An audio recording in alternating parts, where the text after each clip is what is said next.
and welcome along to the Panto podcast. This week my guest is CJ Mooi. He tells me about the spiritual experience of being in a theatre, creating the persona of a baddie on television, and the harsh realities of the business of show. So please, sit back and enjoy the latest Panto podcast. My guest for today's Panto podcast is CJ Mooi. Hello there, sir. Hello, how are you? I'm great, thank you. And what a beautiful house you have here in Welsh countryside. It's lovely here. I mean, we moved here about 15 years ago, purely by chance. We just had a couple of friends in the area who then very quickly moved away, but that was pure coincidence, I'm sure.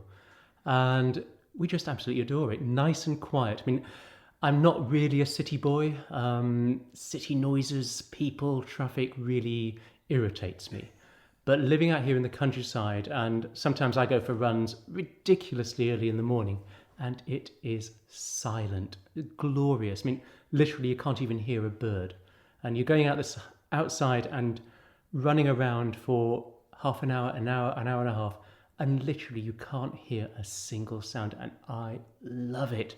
And of course now I'm planning to move to a very big, very busy, very loud city, so I'm going to enjoy it the last few moments I get the chance to. So when you were growing up, did you go to see many pantomimes? I think I went to see one at the Crucible Theatre in Sheffield with Bobby Knott, who was the mainstay of the Panto at the time. And I have to be honest, I didn't understand it. I really didn't understand what was going on. I think it was my first one, but I was already about 8 or 9, and I just didn't get it. Everyone was going wild. But I think what appealed to me more was the fact I was in a theatre. And the closest I will ever get to a spiritual experience is being in a theatre. And I think I was affected more by that than I was at the Panto at the time. And you know how it is with all budding actors, whatever age they are. I mean, I was 4 when I knew I wanted to be an actor. And people ask me now, why do you want to be an actor? I said, I don't. I need to be an actor. It's what I was born to do. And I was there watching these people on stage, obviously having a good time, but it was very much centred around Bobby Knott. And I was thinking, I want to do that. I don't want to watch this. I want to be in this. I want to do this. And being in there, in this wonderful building, watching this production, which to some degree passed me by, I was thinking, yeah, that's what I want to do. This is a good experience for me, but not in the way it might be for all the other kids. I know that I've found my calling. I know I've found what I want to do with my life. And that little boy at 4 years old, how did you kind of know from then that you wanted to be an actor? I don't think many children of that age are growing up and thinking, you know what, I really want to be a chartered accountant, or I really want to be a surveyor. But I think with anybody who is artistic in any way, acting, dancing, singing, writing, painting, whatever, there's that spark. There's something about them that just sets them apart. I mean, you can be academic, of course, at the same time, or you can be sporty, but there's something lingering in, for want of a better word, the soul. That just means, yeah, I know where my life is heading. I know what's going to make me happy. And even if I can't do it, there's going to be that burning sensation at the back of my head, knowing that, yeah, this is what I really want to do. And if I can't do it, it's going to really upset me. And I think even at that age, I knew what I wanted to do. I don't think I'd seen much theatre at the time. I can't remember. But even just watching TV and seeing people on screen, I was thinking, yeah, that's where I belong. That's where I want to be. And as I grew up, it got stronger and stronger. And I was in my first school production when I think I was 7. And I played the lead role in a little musical called Rooster Rag. And I played a rooster who was literally cock of the walk, strutting around the farmyard, and at the end gets strangled by a fox. Nice. But I knew as soon as I did that, standing at the front, and even as I was dying on stage, which I've done several times since, it was something that I knew it was where I belonged. And right at the end, to stand in front of the applause, and yes, of course, it was just parents politely applauding, mainly for their own child, and thinking, is it time to get out of here yet? But you awaken that sleeping giant of being an applause junkie, and it's stuck with me ever since. So after that, did you do any sort of amdram or anything like that? I did a little bit of amdram, and I joined the Crucible Youth Theatre. So moved on from Panto to actually joining the youth theatre there, and did a couple of local pieces, did a couple of plays and operettas, and then at the Crucible Theatre I was in a youth production of Our Day Out by Willie Russell, and that was really very enjoyable, although I can't remember much about it. I remember I was playing the very straight-laced, stuck-up student, but the director wanted me to have some sort of flaw about me, so insisted that my jacket was always dirty for some reason. So every evening before the production, I literally had to go outside and drag my school uniform jacket through a dumpster, because she wanted, yes, we know you're the straight-laced student and you look very nice, but you've got to have some flaw about you. So I had to, for some reason, the rest of me was pristine, but my jacket was supposed to be filthy, and I never really got that. And I did another play, because I grew up in South Yorkshire. I did another play at the main theatre, the Civic Theatre in Rotherham, and again, absolutely adored it. And it's just that feeling of coming home, of knowing where you are, and that's where you're meant to be. And unfortunately, then at the age of 17, things fell apart for me, and for the next 3 years I was sleeping rough. So chances to perform in those 3 years were fairly slim. And once I managed to get back on my feet again, which was through pure serendipity and pure chance, it was still a good few years before I started performing again. So I think between doing the amdram and appearing at the Crucible, it was about 10 years before I did anything else. You mentioned that the church felt quite spiritual to you. How was that? I remember a few years ago I went to the Bristol Old Vic, and I was shown behind the stage, and it was very much like a cathedral, because of obviously everyone sees the front of the house and the stage, but of course the backstage areas are so much bigger, so much more dramatic. The massively high ceilings to hide all the curtains and the drops, and it's not just the physicality of the space, the high vaulted ceilings. I'm sure it's what people of faith can understand. If you go somewhere that you are meant to be, it feels like you're coming home. It feels like this is the place where I understand myself. It's where I can relate to myself, and I can relate to every other person who has ever been here. And just walking around it, I don't want to say I was going around with a little tear in my eye, just walking around slowly, looking at absolutely everything. But I was. And I was absolutely bewildered. And I'd been in many theatres before then, but this I think was the first truly grand one I'd been backstage in. And since then I've been in quite a few West End theatres backstage. And although the surroundings are sometimes far grander, sometimes much, much larger, that first time at the Bristol Old Vic was the closest I will ever come to any sort of religious experience in my life, because I am a dead-eyed atheist, but walking around there actually made me feel close to and here we go, because we all know what the seats in the upper echelons of the theatre's called, I was close to the gods. They are wonderful places, though, especially some of the more older theatres. Yeah. Everybody has affection for Matcham, especially. And the fact that the voice can project so well. Mm-hmm. How do you look after the voice? I'm lucky. I've got a strong voice, and I do a lot of running, so my lungs are pretty powerful as well. I don't do as much singing as I really should.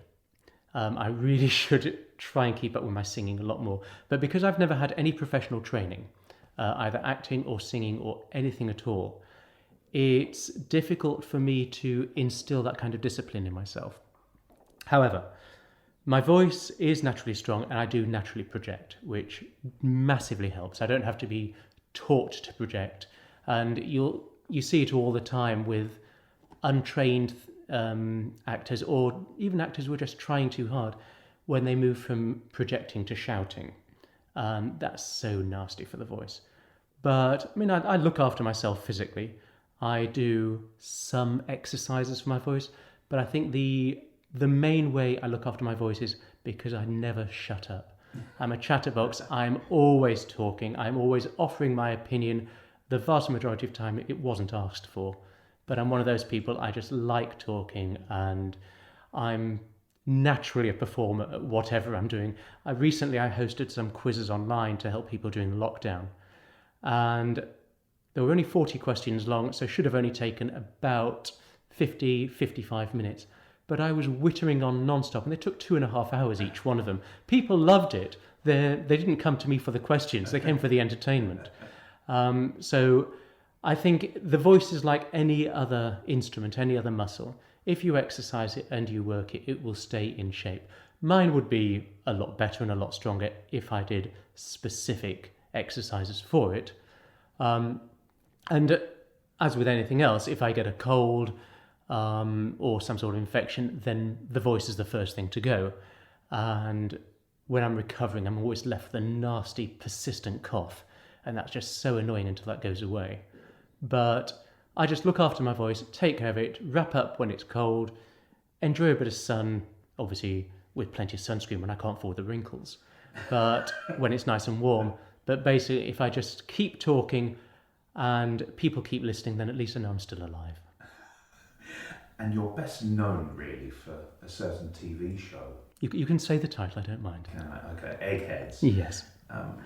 Became kind of, if for want of a better phrase, a bit of a pantomime villain, really. Absolutely. I mean, Eggheads became, in terms of numbers of episodes, the third longest running British quiz show of all time. I was on about 970 episodes, didn't quite make it to the 1,000. And yes, I had a persona to put into the programme. Otherwise, it would have been pretty boring, I think. You need light and dark. You need somebody to like. You need somebody to loathe. And after the first series, a review appeared in The Guardian, which described me as a future Bond villain, which I absolutely loved. I can see that, actually. And but I knew why I was invited on that show. I wasn't, at the time, the best general knowledge quizzer. I mean, between series 2 and 3, I put in a lot of work. There was a year between the series, and I was studying 9 hours a day, every single day, to get up to the standard I needed. But I was invited on because I had a big personality, or at least a big persona, what I wanted to be portrayed on screen. And they needed someone a little younger than the other contestants and somebody who wasn't afraid to speak up. Because originally I did 3 quiz shows, and once you've done 3, that's it. The companies aren't interested in you. They want fresh faces. They don't mind if you show up on 1 or 2, but 3 is the limit. I did Pass the Buck, 15 to 1, and The Weakest Link. And The Weakest Link was my third and what I assumed was going to be my last one. So I made sure I was going to be remembered. And I was actually voted off in the 3rd round, even though I was the strongest link in all 3 of the previous rounds. And the person who had the casting vote to get rid of me is now a Tory MP, but enough of that. And I was voted off and went into my post-game interview after my walk of shame. And they expected me just to say, oh, well, I've had a lovely time, and it's a pity I didn't win, but I hope they all have lots of money and have wonderful friends for the rest of their lives. I didn't. I said, it's pretty obvious they're all idiots. They're all off my Christmas list. I hope they never win another penny, and I hope them, their loved ones, and all their pets die horribly in freak yachting accidents. Now, unsurprisingly, this got me noticed. I was invited back for a Bad Losers Christmas special, which I won. And then virtually every other quiz show across all the different channels invited me on. And in the space of those 3 years, I did 15 different quiz shows. And they wanted me on there as a sort of hate figure, I guess, because nobody or very few people are willing to go on national TV and make a complete prat of themselves. And I just didn't care. And that's what these companies wanted. They wanted the shows to have light and dark. Otherwise, all the contestants were just the same monochrome. And it was just pure coincidence that I finished that 3 years in late 2002, and I did a show in November 2002. And thought, well, this is probably my last one. I've had a good run. I've got some nice prizes, got a bit of money, got a bit of TV exposure. Wasn't that nice? And literally 5 weeks later, just right at the beginning of the new year, I got a phone call saying, we've got this new idea for a show. Are you interested? Yes, I am. And 7 months later, we recorded the first episode. How much of the character CJ is you? Mark Lebet from The Chase discusses this point, and he says the character that he portrays is naturally him with the volume turned up. If you take my normal personality, and I'm actually quite introverted, which is why I like living in the middle of nowhere with very few neighbours in the Welsh countryside, I'm reasonably quiet. So if my personality is normally a 3 or 4, my TV persona is 25, 40, quite a bit higher. And it's very much, oh, there's a camera, why is it not pointing at me? I don't care who else is on the show, that camera should be pointing directly at me. And it was very much, certainly in the early days, I went a little OTT. Now, one thing I didn't appreciate was a couple of the channels, and indeed on the early days of Eggheads, they said, how about camping it up a bit? And I said, absolutely not. Don't be bloody stupid. I'm not going to do that just to give you another dimension. That's not who I am, and that's really insulting and stereotypical. I'm not going to do that. I'm going to be me with an extra persona, but I'm not going to give you something that's so pathetic. If you want that, go to some other channels, go to some other people, but you're not going to get it out of me. However, I do things on the TV that I wouldn't never do on real life. I laugh at people, I make fun of people, but they know this is what they expect. Shtick. Yeah. Yes. I mean, when I was on The Weakest Link and I came back for the Bad Losers special, I was really annoyed because they cut this bit out. And at one point, Anne Robinson said to me, so CJ, are those your real ears? And I immediately came back with, yes, Anne, they are real, unlike your hair colour. But they cut that out. I was really annoyed. My best line, and they cut it. And since then, I've done a few other appearances, and the best way to have an off-the-cuff remark is to prepare it weeks in advance. The best spontaneous witticisms are carefully prepared and crafted. So whenever I do anything, I will always spend some time researching and preparing for it. And a while ago, I did a big TV pilot, which I was actually really hopeful about, because since I finished on Eggheads, 4.5 years ago, I've had a few offers, and I've turned them all down apart from this one, which I thought had promise. And it was a big quiz show for ITV. And we went all the way to the studio pilot, recorded a big show with Jonathan Ross hosting, lots of celeb guests, and then they decided not to go ahead with it and continue with Who Wants to Be a Millionaire instead, which was a little bit annoying because Millionaire doesn't cost them anything, which I fully understand. And I think ITV would have been a better home for me, so I'm really upset that didn't go ahead. But for the pilot, I prepared quite a few zingers. Had to check there were no kids in the audience before I could let some of them rip. But if nothing else, even if the show didn't go ahead, I know that the ITV executives noticed me. I was there as one of the stars, if you like, one of the professional panel. But I know that the ITV execs didn't forget me from that, because I went in and I made sure, like I did with The Weakest Link, I prepared my remarks. I knew if I don't get another chance, they're not going to forget me. So yes, the persona is important, but it has to be crafted. It's like anything else in the theatre, in any sort of performance. It's fine if you are skilled enough to do it off the hoof and impromptu, but things can always go wrong. So I will rely a little bit on my improvisation and natural wit, but if there's one thing very few people are going to beat me at, it's homework.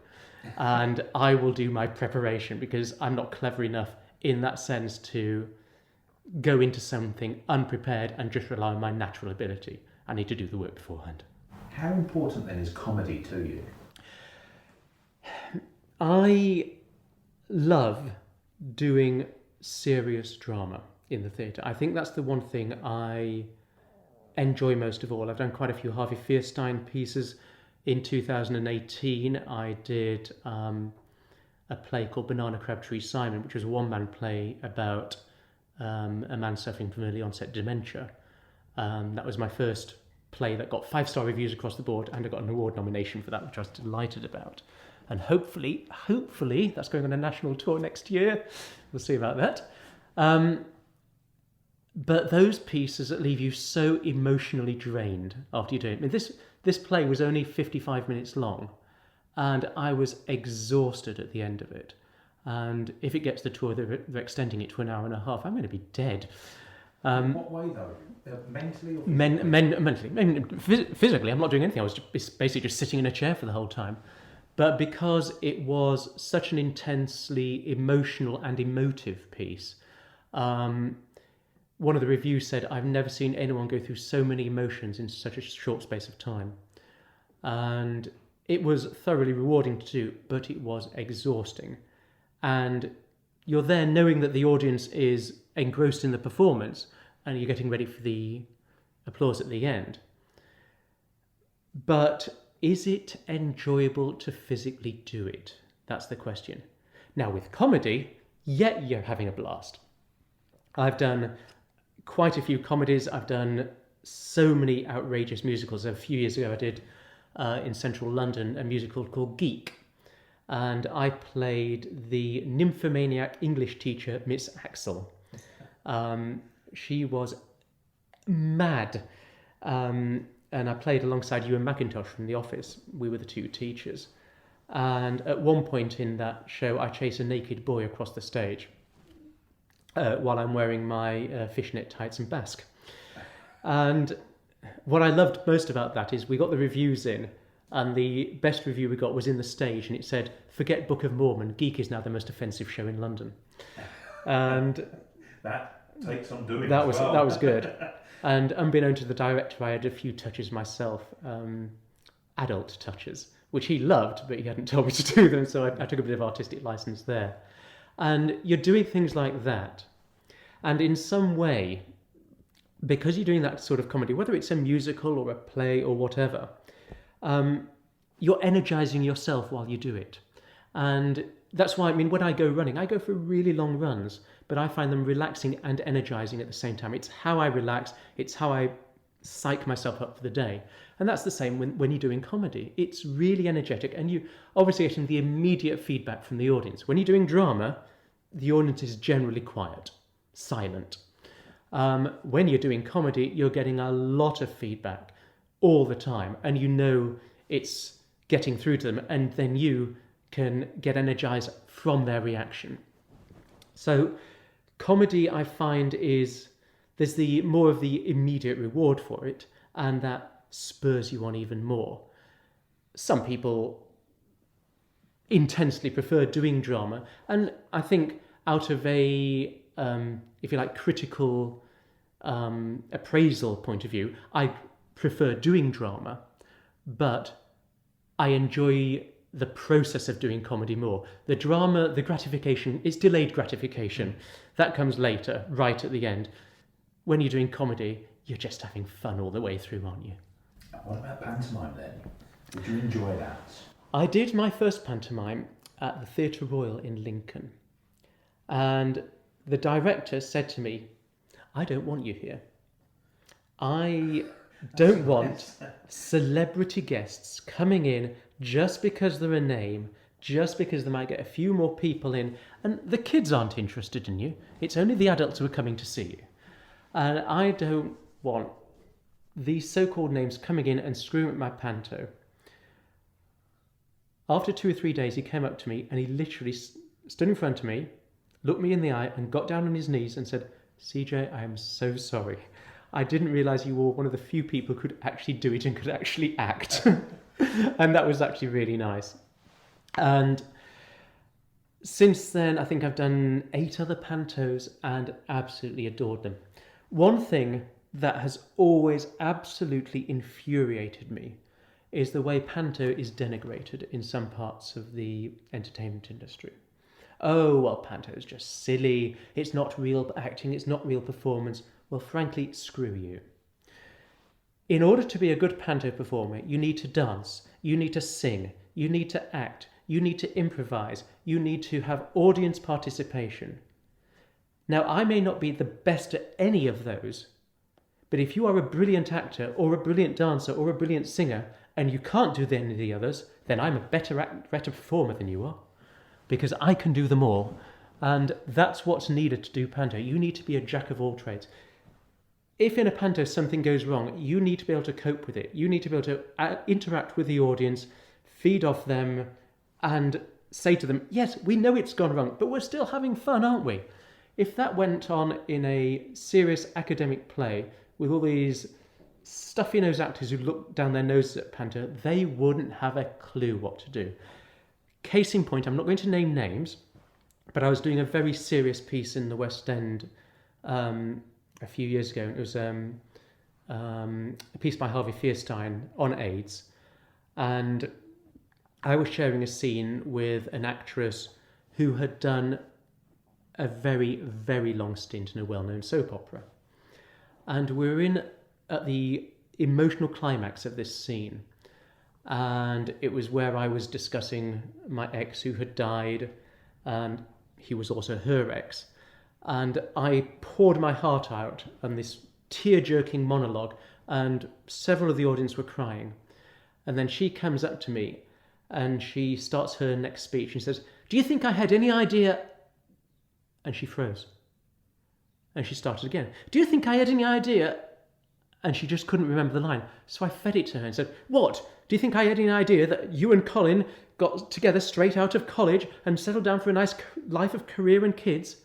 And she just looked at me, burst out laughing and turned to the audience, well, I mugged that up, didn't I? Let's just start again.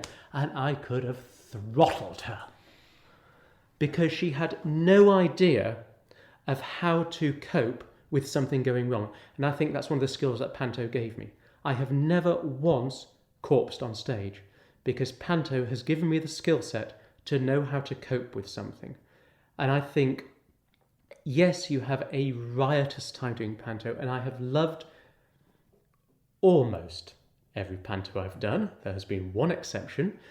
And I think it has given me such a level of a skill set that, no disrespect to the great and incredible talent and performers we have in this country, but I believe if you have not done pantomime, you are not fully rounded as a performer and you lack some of the skills that would make you better. What was the incident then that you didn't enjoy panto? Oh, I knew this was going to come up. You shouldn't have said it. Clacton. Not a pleasant place. And I did panto there. And it was the worst winter we've had in this country for years. Knee-deep in snow everywhere. And I was doing this panto there, and for the first and only time I'd done panto, I fell ill doing it. But I was the name, and it was a nice theatre. It was about 800 seats. And I was doing it, and the director and I decided we were going to have a scene together because he decided he was going to play the dame. Now, I'm not a fan of directors having large roles in pieces they're directing, but okay. And we decided that we were going to have a big song and dance number in Act 2. Now, first of all, let me ask you a question. In Act 1, which lasted 1 hour and 14 minutes, so it was a substantial panto this, as the name, how many minutes was I on stage for, do you think, out of 1 hour and 14? I'd say you should be on for at least half. Oh, close. I was on for 9 minutes. So that's how long I was on stage for in Act 1. So obviously I was looking forward to this big song and dance number in Act 2. And it was Aladdin, and I was playing the Emperor of China. And he was playing Widow Twankey. So we'd organised this big song and dance number, and it was to last 20 minutes. And we rehearsed it, and we got it perfect. The day before we opened, he came to me and said, actually, I don't think this song and dance number's working all right. I'm going to cut it a little. Oh, right, fine. So how long was she cutting it? Well, I'm going to cut it down to 1 minute and 20 seconds. So that would have made my time on stage in the second half about 15 minutes in total. And I said, are you sure? Yes, no, it's fine. So obviously I was peeved.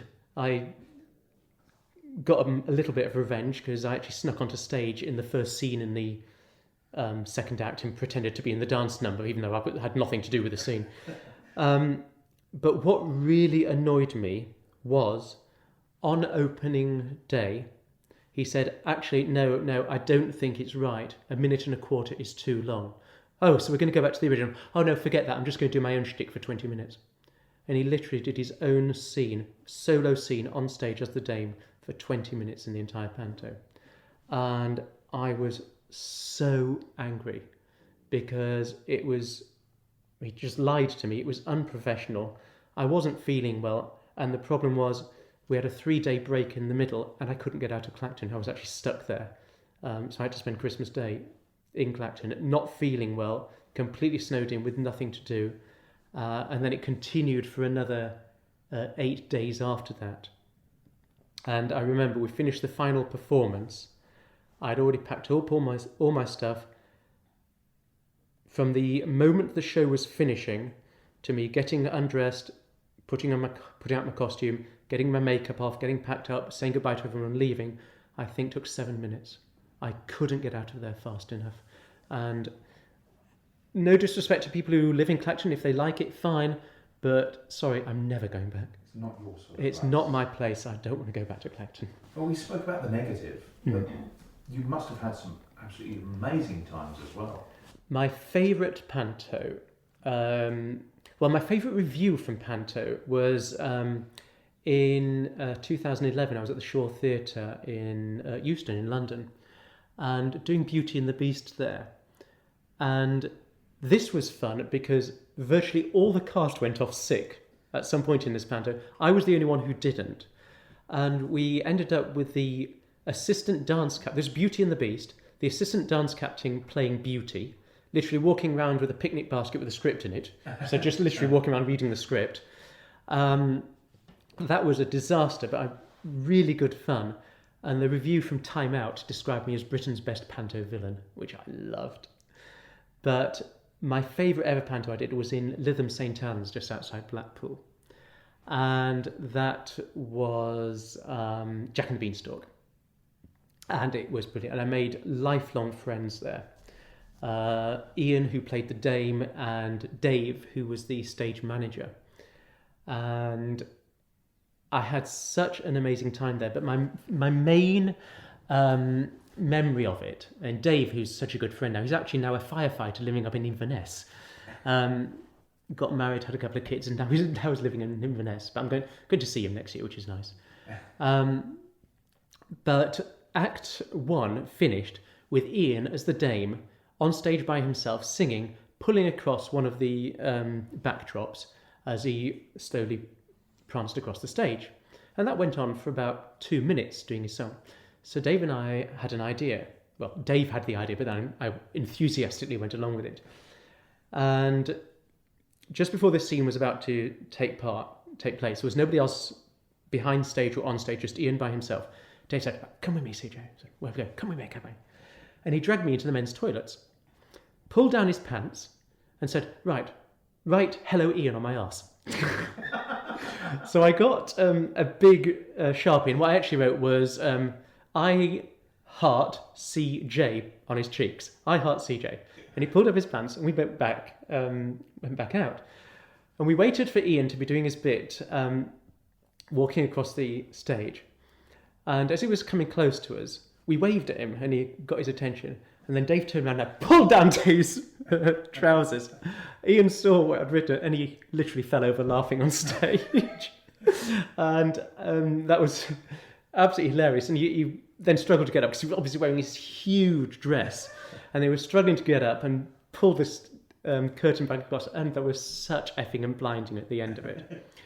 But then, at the same Panto, on Christmas Eve, the place was full, about 650 seats. The Lowther Pavilion in Lytham St Anne's, beautiful theatre. And I closed Act 1. So after Ian had come across, I went back on stage because that's why I was there waiting in the wings. And it was me who closed Act 1. So here we are, the last show on Christmas Eve, 6 p.m. And so I say to all the kids, so little boys and girls, are you all looking forward to tonight? You're looking forward to Santa coming down and giving you lots of presents? Yay! Well, tough. Santa's dead. I killed him and ate him and he was delicious. And it was ad-libbing. It wasn't in the script. I was supposed to say something a bit mean, but not that. And I just thought, look, I'm going to do this. And I came off stage and I got such a bollocking from the director. But he was giggling the whole time. So you could see he loved what I'd done, but he felt morally obliged to tell me off. But the one in Lytham St Anne's is the best one I've ever done. I loved doing that.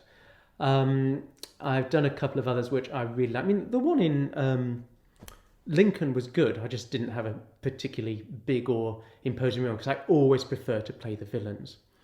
And I did Jack and the Beanstalk again in Blackburn.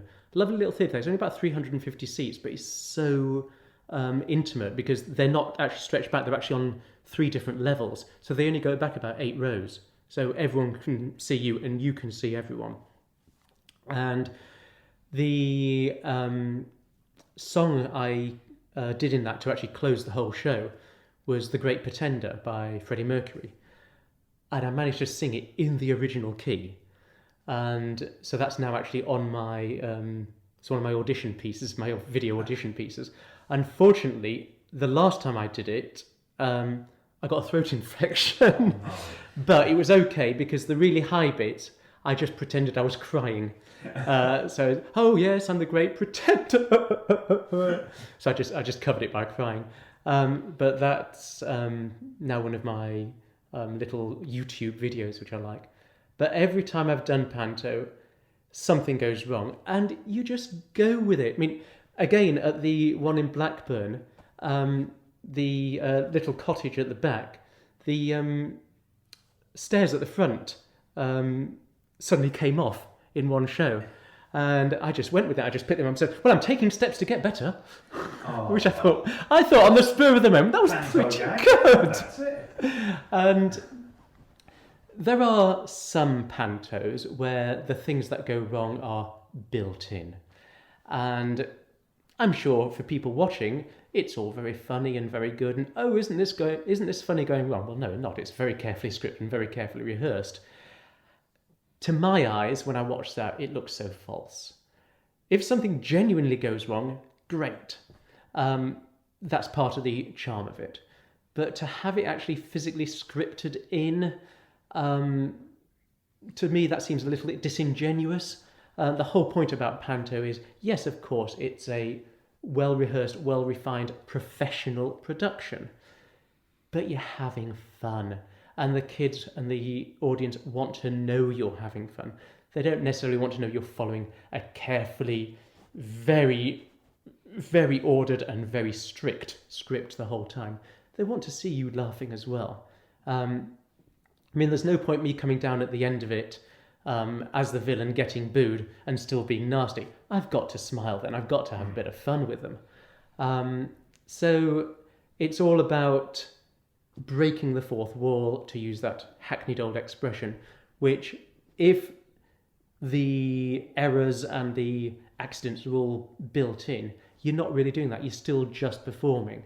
And there's not the genuine audience participation there. And I think that's the key thing with Panto is You have genuine, direct, and immediate interaction with the audience, and you can go up to them and you can physically talk to some of them if you want to. You don't have to pretend there is a screen there. You're not on television. It is a live performance.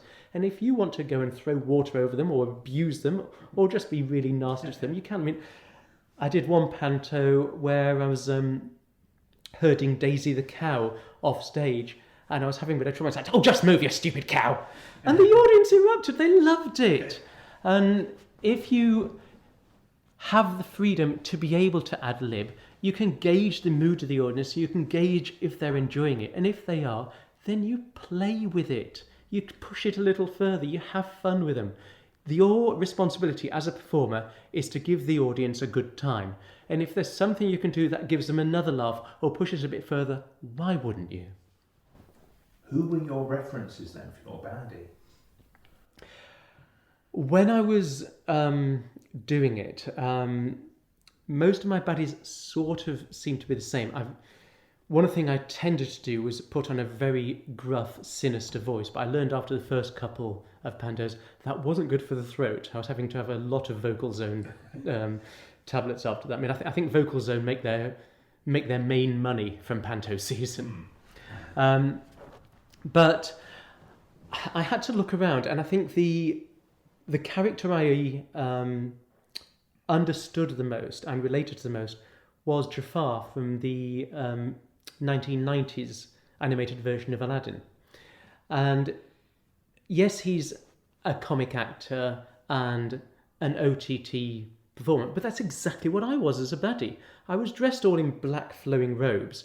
So I always tried to keep him in my mind. That's the image I've got. I didn't have my parrot Iago on my shoulder. I'm showing my age here, knowing all the characters.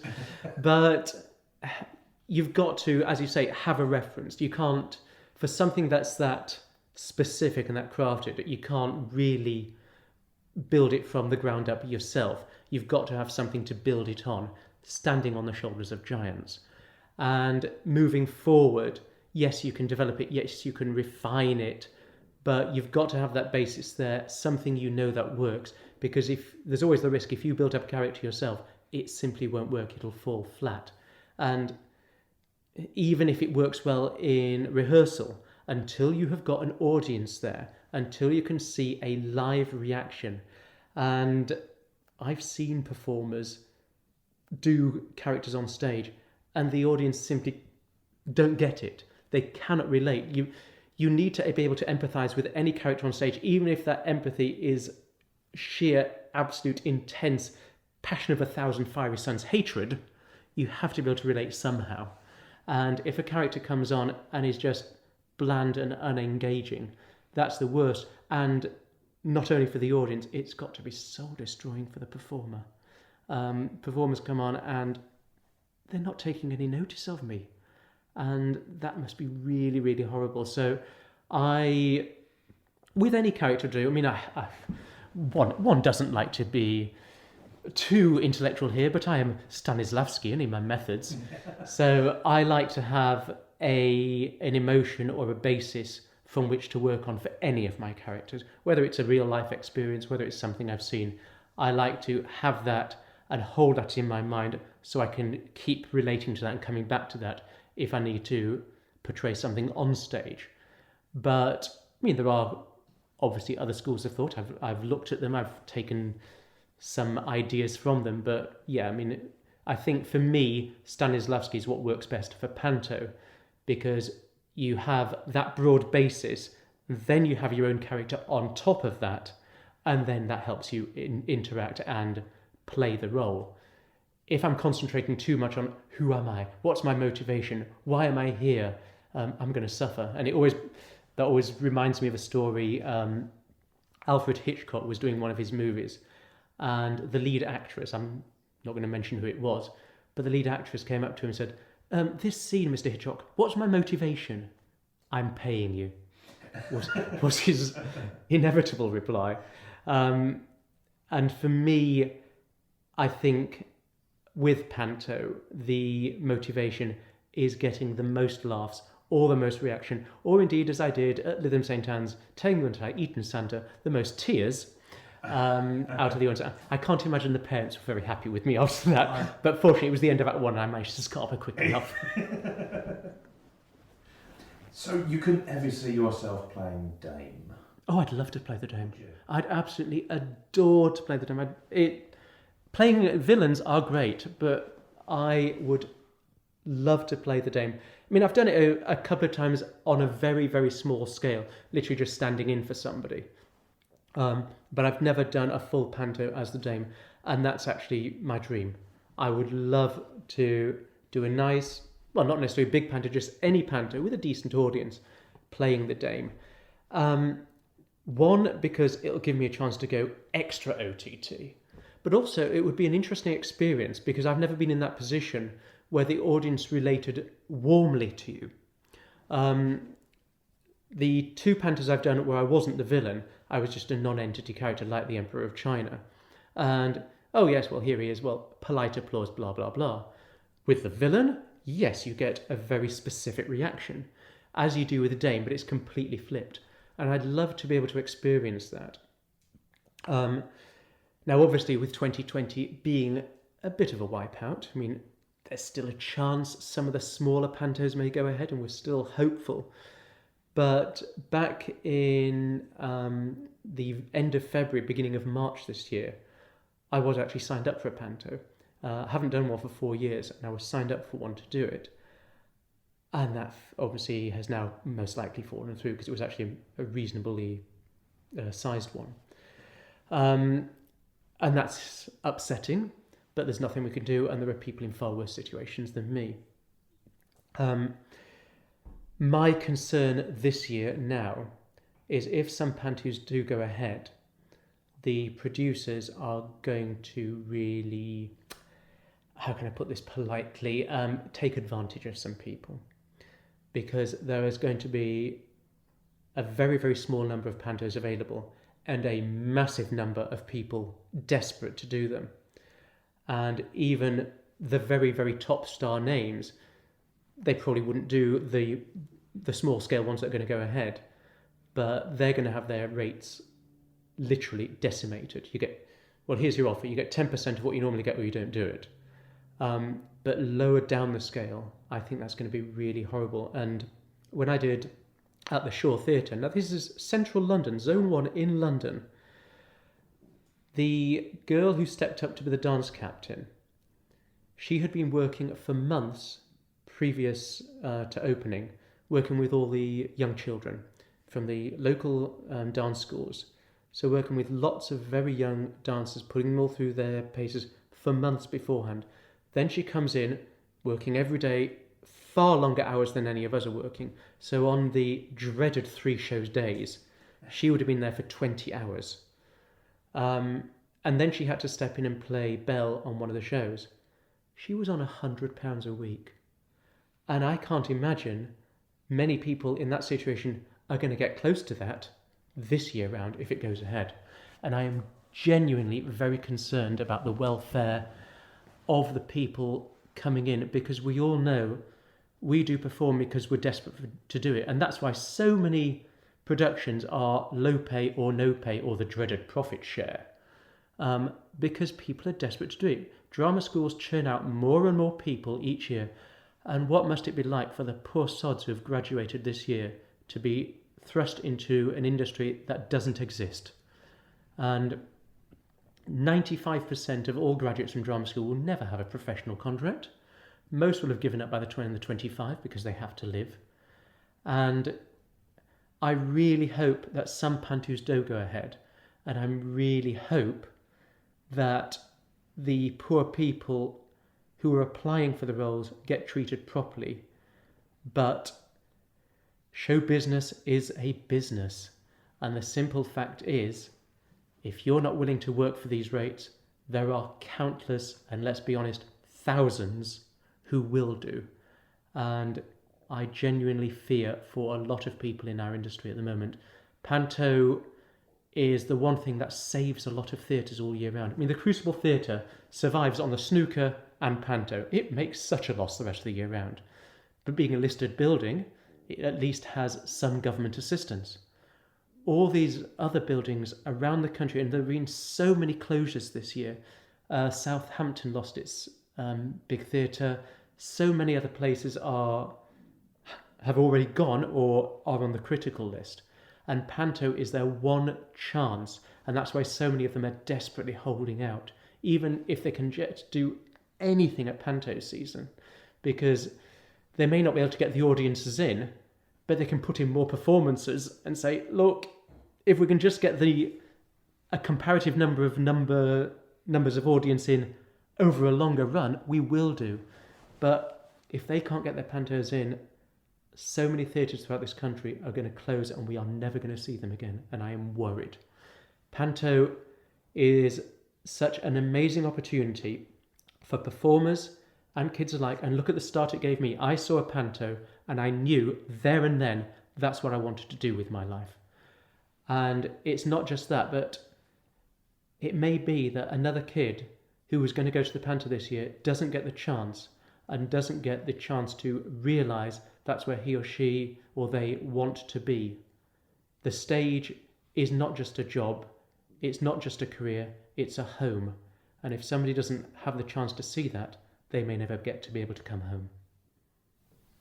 What a lovely way to put it.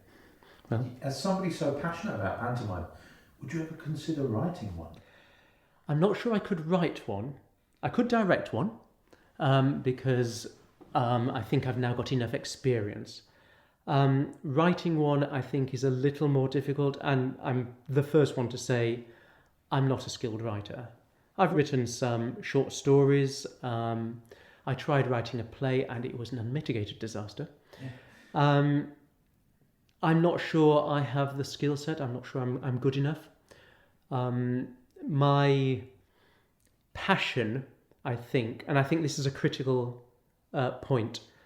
In order to do something well, you need passion. You can do something perfectly competently for the money, and some people do some things very well for the money.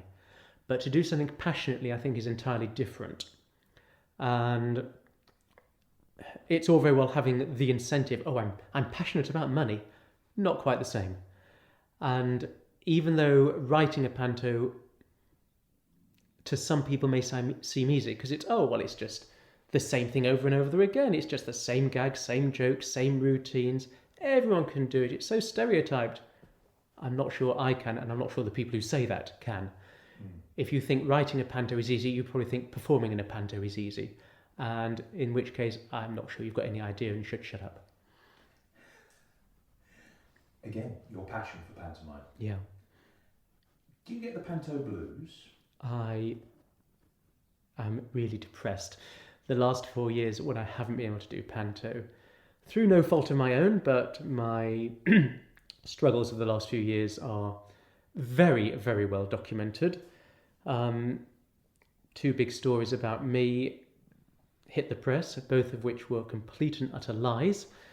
But unfortunately, I bankrupted myself, used all my life savings fighting to keep myself out of court, keep myself out of the clutches of solicitors who were trying to take everything. I almost lost my house. So now I'm completely broke. But I didn't do panto for the love of the money. I did panto for the love of the performance. Because even at my level, I wasn't getting huge John Barrowman money or Barbara Windsor money. I was getting a decent living wage, and that was it. But you walk in that first day into the theatre and then into the rehearsal room for panto, and you see smiling faces around you, and you know it's not just they're happy to see you, it's that they're happy to be there. And panto is a family, and you go in there and you know that you're going to be with this family for some time. Very occasionally, Clacton, it's not so much of a family, or it's a very dysfunctional and warring family. But generally, you go in there and you're having so much fun. And when you can't do that, or even when the panto is over, and you think, I'm not going to get to do this again. And you look back, and sometimes even the 3-show days can seem enjoyable. They're hell at the time. Even a 2-show day is pretty nasty, but a 3-show day is just horrendous.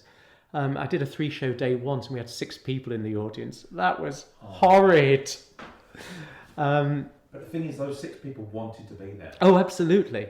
The sad thing is, because there were only 6 of them there, they were silent because they were scared about laughing out because there was no energy for them to feed off, because occasionally you hear a little titter and then you'll laugh and then the audience starts laughing. And they were so very English and so scared to actually have any sort of reaction. But some people say, if there are more people in the cast than there are in the audience, you should pull the show. Well, absolute rubbish. Those people have paid to be there. They want to be there for that performance. And whether it's 1 or 1,000, you put the show on. But walking out of a panto after the last show has finished, or not being able to do it. And these last 4 years, I've applied for pantos, but not got any sort of a sniff of a reply until this year. And ironically, the 1 year I get a reply and get a chance to do it, then I'm not going to be able to. But it's, for want of a better phrase, it's soul destroying, because I have so much fun doing panto, and I absolutely love the camaraderie, love the fun, love the jokes, absolutely love the whole experience. And I'm not a fan of the holiday season. I'm not a fan of Christmas at all. It means absolutely nothing to me. But panto does. And theatre is a spiritual experience. Panto is a joyous experience. And not being able to do it and not being able to have that kind of joy in my life every year, it leaves me flat. And even if the year has been a bit disappointing, a bit depressing, a bit slow, having panto to look forward to always gives you that bright light at the end of the year. That's something to put a smile on your face. And when you can't do it, and when you just don't get the opportunity, it's just so upsetting. And boy, do I miss it. You mentioned earlier about on social media that you post every day an inspiring and happy message for people. I try and start each day off with a very positive, very bouncy, very upbeat, very smiley message. This is to help a lot of people, because a lot of the days I really do not feel like doing it. I am depressed. Especially in the last 4 years when things were not going well, I did not want to get out of bed sometimes. I was depressed the whole time. But I kept reminding myself, I am happily married. I have a nice home as long as I'm allowed to keep it. I have reasonable level of health, although my health did massively deteriorate during that time. There are always people far worse off than me. And just to let them see someone starting the day with a smile, a nice, encouraging, motivational message. And I get so many people saying, thank you for that. Thank you for just starting my day off with a smile. And it proved so popular, I actually started a separate Twitter account called CJ Happy Place, where I post little funny videos, lots of happy animals, just inspiring, motivational things purely on that. And nothing else goes on that account. Nothing personal, just uplifting, happy stuff the whole time. But on my main Twitter and Facebook accounts, I try and start every day off. And I'm mainly Twitter. I had to start on Facebook because there was somebody on there pretending to be me and spreading some rather unpleasant things. But a lot of people, including some friends, had signed up thinking it was me. And same with Instagram, which was a little distressing. But you can argue, I suppose, it comes with the territory. It's a bit unfortunate it does, but fine. But as for my main social media outlets, yes, start the day off with a smile, even if you don't feel like it, because you never know, it might make somebody else smile and that might pass on, and it might just give a few more people a better day. So irrespective of how I'm feeling, I try and make other people feel a bit better. And to be honest, most days it makes me feel quite good to start the day off with a huge broad smile And most importantly, it gives me a chance to show off my teeth. We were talking as well about the health. How is the health doing at the moment? At the moment, I'm fine. Thank you very much. About 2 years ago, about a year and a half ago, actually, no, it was about February 2019, I was doing very, very badly. My doctor was even getting very concerned and worried. And this was mainly down to the stress and the constant battering with the legal stuff. And I was rapidly losing weight and not doing well. I've been HIV positive for 32 years now, and always been reasonably healthy. But since I got into my 40s, my health has massively got better. I'm discovered running to a good degree for my age now. I'm an international level half marathon and marathon runner. So I'm like to keep fit, go for my long runs, and physically I'm very good. But the problems of the last 4 years had such a detrimental effect on me. And my white blood cell count plummeted. Should be about 500, 600, and it plummeted to 80. The effects of everything that was going on was really, not to put too fine a point on it, was killing me. And I went in to see my doctor, and he suggested an immediate change of medication. So I'm now just on one tablet a day, and it did massively help. My health started to get better. My CD4 count started going up. And then last October, everything legally was finally resolved.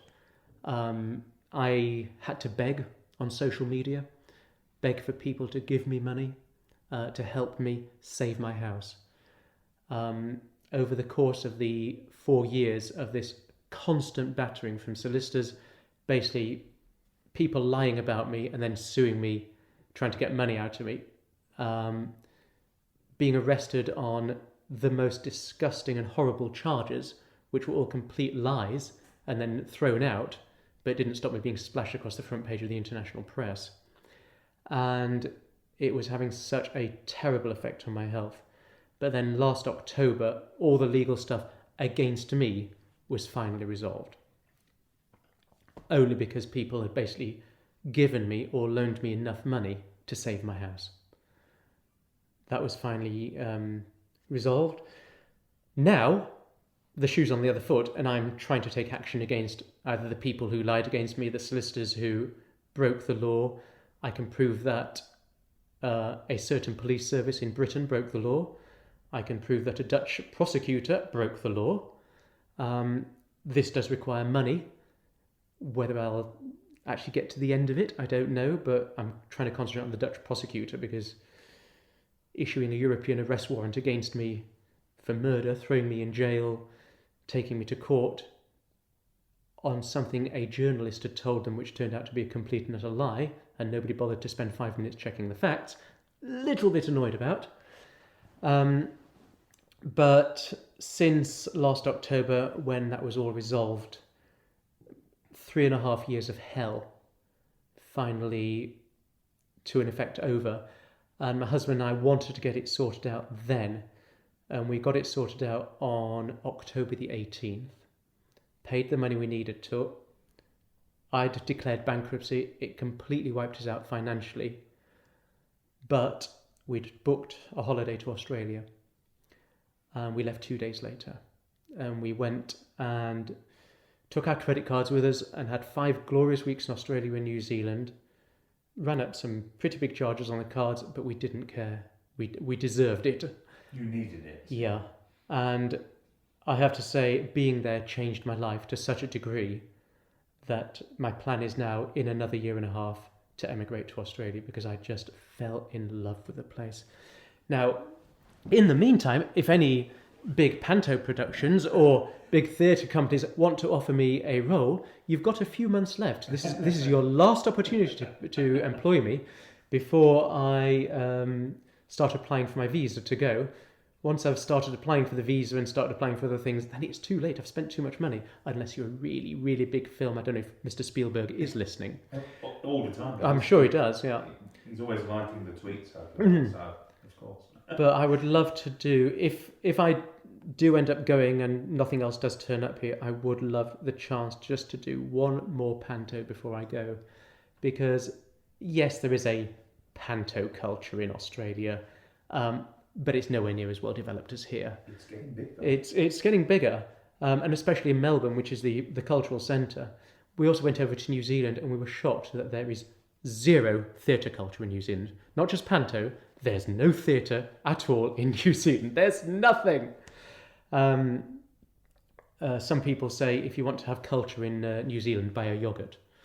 But in Australia, there's a good culture, and all theatre and especially Panto are growing. So I'm hoping to get something over there, but I'd love to do one last one before I leave. Why can't you be our ambassador?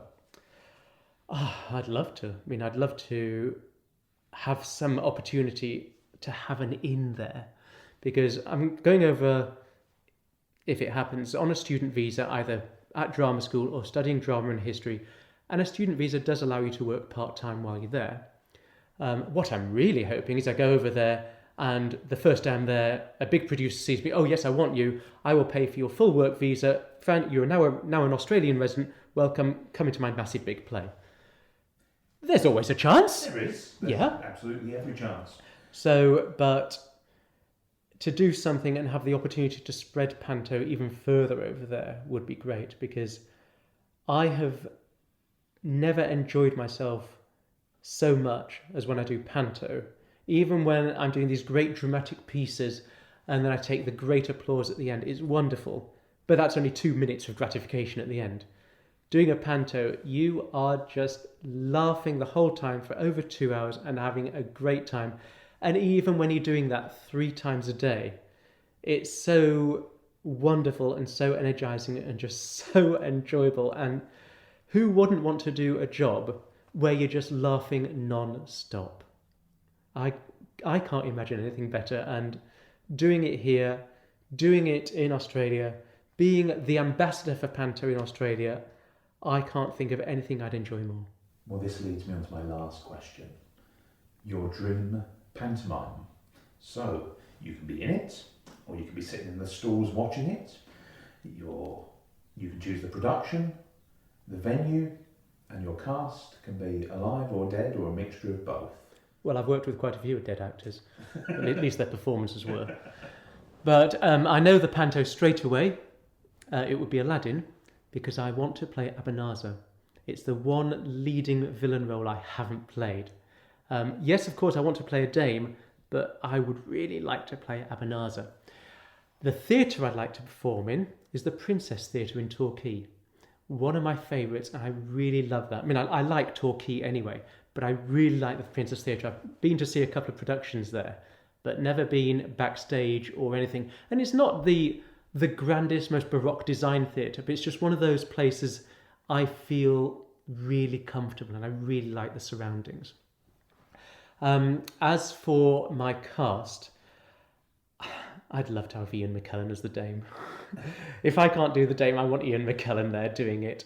I'd love to also perform alongside doing one of the other roles. I'm not going to go too far, but I'd love Kylie to be in it. Who wouldn't want to do a Panto with Kylie?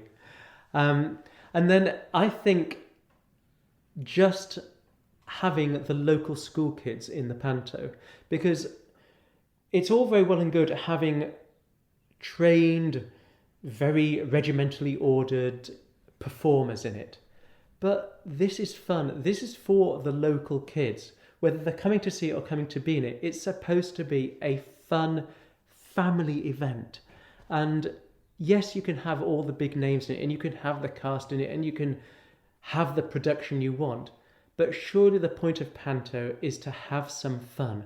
and the kids coming in. And yes, of course, I've done one panto where all the performers, this was at the Shaw Theatre, where all the performers were so regimented, because the lady who ran it was absolutely gorgeous, but she was the mother of the Stressen sisters and Bonnie Langford, and the kids were absolutely amazing, didn't put a foot wrong, and they were brilliant.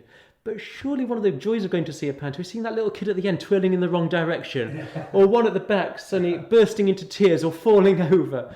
I mean, how many pantos have I done where one of the kids was thrown up on stage?